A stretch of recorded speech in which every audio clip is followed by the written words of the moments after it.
नमस्कार, बहुत स्वागत है आप सभी का। आपके साथ मैं हूं ममता तिवारी। आप देख रहे हैं न्यूज़ 18 का डिजिटल प्लेटफॉर्म।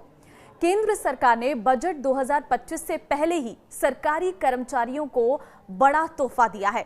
नरेंद्र मोदी की नेतृत्व वाली सरकार ने 8वें वेतन आयोग के गठन की मंजूरी दे दी है और इससे पहले नरेंद्र मोदी सरकार के ही कार्यकाल में साल 2016 में 7वां वेतन आयोग लागू किया गया था। तब केंद्रीय कर्मचारियों की न्यूनतम बेसिक सैलरी में उल्लेखनीय बढ़ोतरी देखने को मिली थी। अब 8वें वेतन आयोग की मंजूरी दी गई है। इससे एक बार फिर कर्मचारियों की बेसिक सैलरी में तगड़ा उछाल हो सकता है। अब सैलरी कितनी बढ़ सकती है और पेंशन कितनी बढ़ सकती है, क्या कैलकुलेशन रहने वाला है, वो मैं आपको इस वीडियो के जरिए बताऊंगी। इस वीडियो को आप लास्ट तक जरूर सुनिएगा, तभी आपको पता चल पाएगा कि आपकी सैलरी में कितनी ज्यादा बढ़ोतरी होने वाली है और ये कब से आपकी सैलरी में ऐड होकर आने वाली है। तो देखिए, गुरुवार को कैबिनेट की बैठक हुई थी।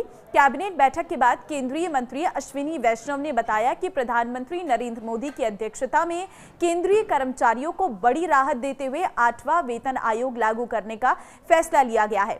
8वें वेतन आयोग के गठन से 48.67 लाख केंद्र सरकार के कर्मचारियों और 67.95 लाख पेंशन भोगियों को लाभ मिलेगा।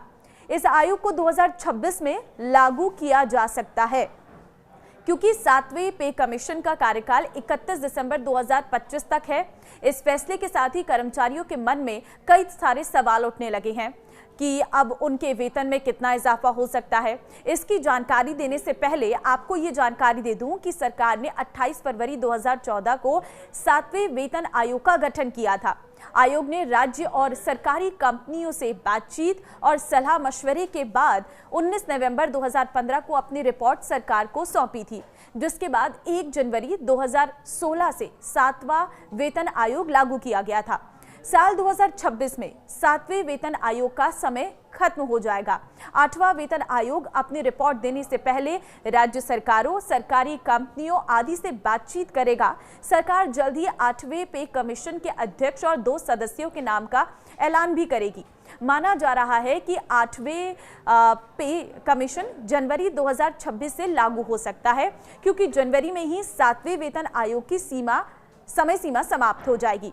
इससे पहले सभी हितधारकों और सरकारें से सलाह और मशवरा के बाद यह निर्णय लिया जाएगा। 7वें वेतन आयोग ने केंद्रीय सरकारी कर्मचारियों के वेतन ढांचे, भत्तों और पेंशन में महत्वपूर्ण बदलाव किए थे और माना जा रहा है कि इस बार भी इन सभी में बदलाव होगा। आयोग की सिफारिशों से कर्मचारियों और सेवानिवृत्त पेंशन भोगियों दोनों को लाभ होगा। जैसे कि पता है कि हर 10 साल में केंद्र सरकार वेतन आयोग का गठन करती है। इसमें महंगाई और आर्थिक परिस्थितियों के लिहाज से कर्मचारियों के वेतन भत्ते और लाभ की समीक्षा की जाती है और इसके बाद महंगाई भत्ता यानी कि डीए और पेंशन भोगियों के लिए महंगाई राहत यानी कि डीआर दोनों में बदलाव होता है। 8वां वेतन आयोग लगने के बाद कर्मचारियों की सैलरी में बड़ा इजाफा होगा। अब सवाल कि 8वें वेतन आयोग के आने से सैलरी पर क्या फर्क पड़ेगा, तो इसका जवाब है कि केंद्र सरकार हर 10 साल में नया वेतन आयोग लाती है। अभी 7वां वेतन आयोग चल रहा है। इसका कार्यकाल 31 दिसंबर 2025 को खत्म होगा। साल 2026 से 8वां वेतन आयोग लागू हो जाएगा और 8वें वेतन आयोग का वेतन मैट्रिक्स 1.92 के फिटमेंट फैक्टर का इस्तेमाल करके तैयार किया जाएगा। अब ये फैक्टर क्या होता है वो भी मैं आपको बताऊंगी। इसे ऐसे समझिए आप कि केंद्र सरकार के कर्मचारियों की सैलरी के 18 लेवल हैं। लेवल 1 कर्मचारियों की बेसिक सैलरी 1800 रुपये, ग्रेड पे के साथ 18,000 रुपये है। इसे 8वें वेतन आयोग के तहत बढ़ाकर अगर हम देखें तो ये 34,560 रुपये किया जा सकता है। ये अनुमान है। इसका मतलब हुआ कि न्यूनतम वेतन में सीधे दोगुने का इजाफा होगा। और इसी तरह केंद्र सरकार में कैबिनेट सचिव स्तर के अधिकारियों को लेवल 18 के तहत अधिकतम 2.5 लाख रुपए की बेसिक सैलरी मिलती है और अगर ये बढ़कर देखें तो तकरीबन 4.8 लाख रुपए हो सकती है। और अब ये सवाल आपका होगा कि आखिर 8वें वेतन आयोग के तहत सैलरी बढ़ने से पेंशन कितनी बढ़ेगी, तो इसका जवाब यह है कि अगर जनवरी 2026 में 8वां वेतन आयोग लागू हुआ तो केंद्रीय कर्मचारियों का न्यूनतम वेतन 34,560 रुपये होने का अनुमान है। साल 2004 से जोड़ी तो नौकरी में 25 साल पूरे होने वाले कर्मचारियों का पहला बैच आपको बता दें 29 में रिटायर होगा। अब मान लीजिए 8वां वेतन आयोग लागू होने के बाद लेवल 1 के कर्मचारियों की बेसिक सैलरी 34,560 रुपये हो गई है, तो इसकी 50% रकम यानी कि 17,280 17,280 रुपये होता है और इसी हिसाब से कर्मचारी को 17,280 रुपये प्लस डीआर की धनराशि पेंशन के तौर पर मिलेगी। हालांकि ये रेयर केस में होगा कि कोई कर्मचारी लेवल 1 पर नौकरी ज्वाइन करने के बाद रिटायरमेंट तक उसी लेवल पर रहे। प्रमोशन और अन्य नियम अनुसार समय समय पर इस लेवल में बढ़ोतरी होती रहती है, इसलिए कर्मचारी को इससे कहीं और ज्यादा धनराशि पेंशन के रूप में मिलेगी।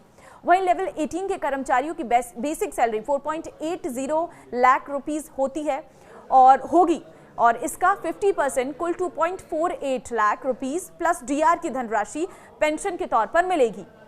तो आप इस जो सैलरी स्ट्रक्चर को अगर समझ गए हैं तो मैं थोड़ा कंपैरिजन 6th पे और 7th पे का भी कर लेती हूँ। देखिए पहले 6th पे कमीशन से 7th पे कमीशन में आने से सरकारी कर्मचारियों के वेतन में महत्वपूर्ण उछाल आया था। 7वें वेतन आयोग के तहत 2.57 का फिटमेंट फैक्टर लागू किया गया था और जिसके कारण केंद्र सरकार के कर्मचारियों और पेंशनर्स की बेसिक सैलरी में 2.57 से गुणा किया गया था और ये जो उनके मूल्य वेतन में 2.57% की बढ़ोतरी के बराबर था। और इसके विपरीत अगर हम देखें तो 7वें वेतन आयोग के में फिटमेंट फैक्टर 1.86 था, जिससे सरकारी कर्मचारियों की बेसिक सैलरी में 1.86% की बढ़ोतरी थी। अब 8वें वेतन आयोग के लागू होने के बाद फिटमेंट फैक्टर में एक और बदलाव हो सकता है। अगर फिटमेंट फैक्टर को भी बढ़ाया जाता है तो 2.57 से बढ़ाकर 2.86 किया जा सकता है, जिससे कर्मचारियों की बेसिक सैलरी में जबरदस्त उछाल हो सकता है। उदाहरण के तौर पर अगर फिटमेंट फैक्टर को बढ़ाकर 2.86 कर दिया जाए तो मौजूदा मिनिमम बेसिक सैलरी 18,000 रुपये से बढ़ाकर 51,480 रुपये हो सकता है। वहीं पेंशनर्स के लिए पेंशन 9,000 रुपये मंथली से बढ़ाकर मिनिमम बेसिक पेंशन 25,740 रुपये मंथली हो सकती है। आपको बता दें कि सरकारी कर्मचारी और पेंशनर के संशोधित मूल्य वेतन और पेंशन को निर्धारित करने के लिए फिटमेंट फैक्टर की अहम भूमिका होती है। वेतन आयोग कर्मचारियों के वेतन में बढ़ोतरी के लिए कई पहलुओं पर गौर करता है। इसमें महंगाई और देश की वित्तीय स्थिति पर भी फोकस रहता है। तो ऐसे में सबसे पहली चीज है महंगाई दर। वेतन आयोग महंगाई दर पर अधिक गौर करता है, उसमें कितनी वृद्धि हुई है और उसका कर्मचारियों की जीवन शैली पर क्या असर पड़ रहा है, वो उसी हिसाब से अपनी सिफारिश देता है। इकोनॉमी की स्थिति, सरकार की देश की वित्तीय स्थिति पर भी विचार करता है। अगर इकोनॉमी अच्छी हालत में है तो वेतन में अच्छी खासी वृद्धि देखने को मिलती है, इसकी गुंजाइश रहती है। वहीं कर्मचारियों की परफॉर्मेंस, वेतन आयोग कर्मचारियों के कामकाजी प्रदर्शन को भी ध्यान में रखता है। अगर उनकी काम करने की क्षमता और प्रोडक्टिविटी बढ़ी होती है तो उसका असर वेतन आयोग की सिफारिशों पर भी दिखता है। वहीं बाजार के वेतन, वेतन आयोग ये भी देखता है कि प्राइवेट कंपनियां अपने कर्मचारियों की सैलरी कितना बढ़ा रही है। इससे प्राइवेट कर्मचारियों के लिए प्रतिस्पर्धी वेतन तय करने में आसानी होती है। 7वें वेतन आयोग के मुताबिक सिविल सर्विसेज के दायरे में आने वाले वे सभी कर्मचारी वेतन आयोग के दायरे में आते हैं जिन्हें देश के कंसोलिडेट फंड से वेतन मिलता है। वहीं public sector under rating PSUs और ऑटोनोमस बॉडी के कर्मचारी और ग्रामीण डाक सेवक वेतन आयोग के दायरे में नहीं आते हैं। कुछ विशेष कर्मचारी जैसे कि हाईकोर्ट और सुप्रीम कोर्ट के जज भी वेतन आयोग के दायरे से बाहर रहते हैं। इनके वेतन और भत्ते अलग नियम और कानून के तहत तय होते हैं। तो अब आपको इस वीडियो से सारी जानकारी मिल गई होगी कि 8वें पे कमीशन जब लागू होगा तो किस तरीके से सैलरी बढ़ेगी और किन किन लोगों की सैलरी बढ़ेगी और पेंशन में कितनी बढ़ोतरी होगी। अब आप क्या कहेंगे सरकार के इस फैसले पर, मुझे कमेंट में जरूर बताएं।